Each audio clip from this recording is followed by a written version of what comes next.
അന്നോണ്ടാരല്ല ഞാൻ ഇന്ത്യക്കാരന്റെ ജുബന്റെ ഉള്ളിൽ നിന്ന് മുന്തിരി എടുക്കാൻ പറഞ്ഞേ. നല്ല കാര്യം ഉണ്ടായിരുന്നു. അന്റെ ഒക്കെ പണിയല്ല നായേ, അണക്കൊക്കെ മാണ്ടിട്ടാ ഞാൻ മുന്തിരി എടുത്ത്. കോടത്തിന്റെ ഉള്ളിൽ കൂറ കുടുങ്ങിയേരി ഒന്ന് കഴിച്ചലാക്കിണ്ടോ. ഇത് ജുബൊന്നല്ലടോ, ഇത് ഏതോ പെൺകുട്ടികളെ പാട്ടിയാലെ ചുരിദാറിന്റെ കാലാ അത്. അന്റെ ഓളെ പാവാടെ ചെനക്കഥ വലിച്ചാ കൊരങ്ങ. ഇതിന്റെ ഉള്ളിൽ കുടുങ്ങിയ ഇറങ്ങേറിങ്ങൊക്കെ അറിയാൻ എങ്ങനെ ഒന്ന് വലിച്ചെന്നാ നീ വലി വലി സുബാറ വന്നാ ഒന്ന് വലിച്ചെണ്ണ വലിച്ചാ. പള്ളിയേക്കരി 200 റുപ്യ നേർച്ചേർന്ന ആളാ.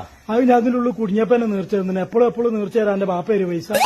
ഈ മുന്തിരിയൊക്കെ പാടെ ഒറ്റക്ക് തിന്നയച്ചാട് വണ്ടി പാഞ്ഞ് കേറിയല്ല ജുബന്റെ ഉള്ളില് വാണനക്ക്. ഇല്ലാടാ എന്ത് പണിയങ്ങ വരെ കാട്ടും. നിങ്ങളെ കൂട്ടത്തിലൊരാള് നായ്ക്കള് പോയി പൊടി പൊന്തിക്കണരി പോണ. എന്റെ തന്തന്റെ തല പോണരിയ നായി.